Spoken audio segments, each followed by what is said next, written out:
Olá, ouvintes da Rádio 98, do programa Conexão 98 e também do nosso programa Conexão Legal. Meu nome é Luiz Gomes, estou aqui hoje para debater alguns temas de interesse aí da população e principalmente de empresários, profissionais liberais e empreendedores. Nós vamos falar aqui hoje sobre a decisão do Supremo Tribunal Federal que excluiu o ICMS da base de cálculo do PIS/COFINS. E também nós vamos falar sobre o planejamento tributário.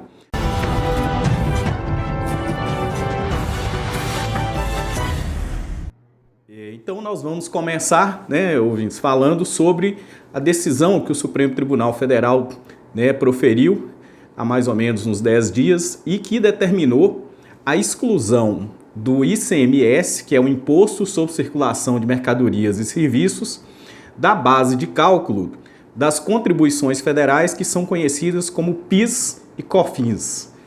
Essa decisão é uma decisão que tem um impacto muito grande, porque ela diminui, vamos dizer assim, num grau bem elevado, a tributação que incide sobre empresários, principalmente de médio e grande porte.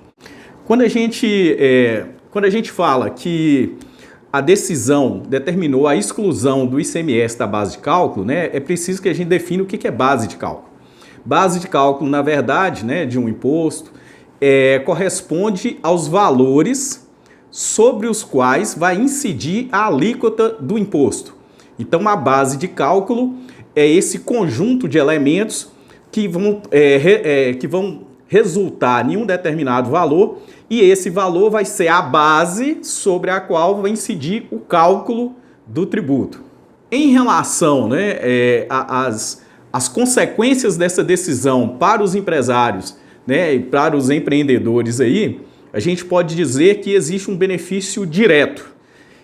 Aqueles empresários que entraram com ações judiciais antes de 15 de março de 2017, que é uma data que foi fixada na modulação dos efeitos, eles têm direito a ressarcir, a receber de volta, basicamente, os últimos 5 anos anteriores a essa data e também até o momento, de tudo que foi pago com o ICMS compondo a base de cálculo. Então, eles têm direito de serem ressarcidos desse valor em dinheiro, devidamente corrigido, ou em compensação com outros tributos que eles tenham junto à Receita Federal. Um outro benefício, também que é verificado aí pela decisão, diz respeito àqueles contribuintes que continuaram pagando esse tributo com essa forma de cálculo que o Supremo entendeu equivocada a partir de 15 de março de 2017. Então, existem duas situações que precisam ser esclarecidas. Uma primeira, que diz respeito àqueles contribuintes que entraram com ações judiciais antes de março de 2017, e uma segunda situação que diz respeito, e aí não só aqueles que entraram antes de março, mas também os que não entraram, mas podem entrar agora, porque ainda não se completaram 5 anos, que continuaram pagando esse tributo a mais, vamos dizer assim, de 2017, de março de 2017 até agora. Então, esses contribuintes, eles podem pedir o ressarcimento desses valores junto à Receita Federal ou mesmo pleiteando em ação judicial. E aí o contribuinte deve estar se perguntando aí como é que ele faz para restituir esses valores.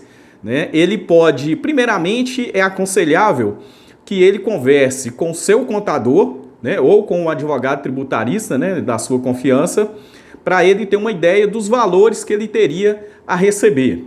E num segundo momento ele pode pleitear isso junto à Receita Federal, administrativamente, ou, caso seja negado, ele também pode pleitear judicialmente. De qualquer maneira, é interessante que ele promova uma ação judicial, vamos dizer assim, de natureza preventiva, para que ele obtenha uma decisão que determine que ele pare de pagar a partir de agora, porque a Receita Federal ela continua cobrando o tributo, existe uma solução de consulta, número 13 de 2018, que diz que esses valores, mesmo com a decisão do Supremo, esses valores seriam cobrados até que a Procuradoria da Fazenda Nacional emita, né, orientações no sentido de ensinar, né, como é que vai ser feita aí essa paralisação, né, dessa cobrança dessa forma e a exclusão do ICMS da base de cálculo desse tributo, né, do PIS e COFINS. Então, agora nós vamos falar sobre planejamento tributário, que é uma coisa que as pessoas ouvem dizer, mas não sabem especificamente o que é e até imaginam que seja algo muito complexo. Na verdade, o planejamento tributário é qualquer medida, né, que o contribuinte, o empresário, o empreendedor, o profissional liberal, o médico, o dentista, o contador, o advogado, que ele faça no sentido de diminuir a sua carga tributária. Então, o planejamento tributário, ele é uma medida de estudo do ramo de atividade, né, dos tributos que incidem sobre essa atividade e a forma, né, de tentar reduzir essa tributação. Em grandes empresas, né, esse planejamento tributário ele é feito de uma maneira mais complexa, com vários profissionais, né, e envolve uma gama de informações muito grande. Mas, na verdade, o planejamento tributário pode ser feito por qualquer pessoa, né? Então, uma pessoa que, por exemplo, que paga imposto de renda e que ele resolva começar a pagar uma previdência privada, esse valor dessa previdência vai ser deduzido do seu imposto de renda. Então já é uma forma de planejamento, né?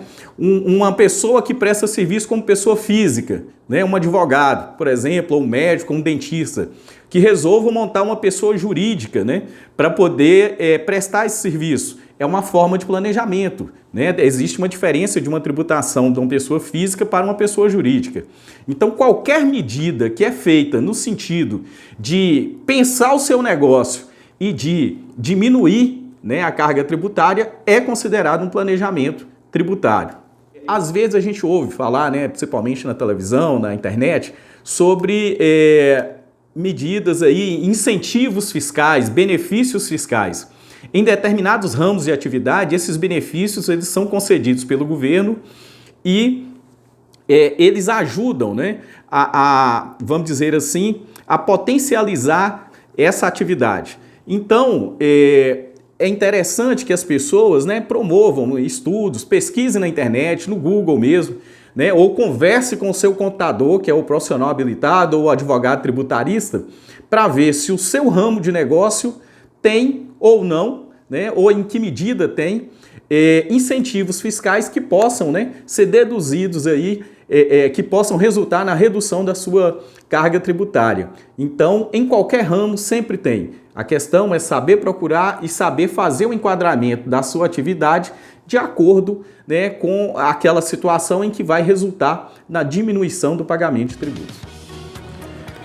Ouvintes, esse foi o nosso Conexão Legal e na próxima semana, nesse mesmo horário, a gente volta para tratar de assuntos que são de interesse, né, da coletividade e que têm repercussão no seu cotidiano.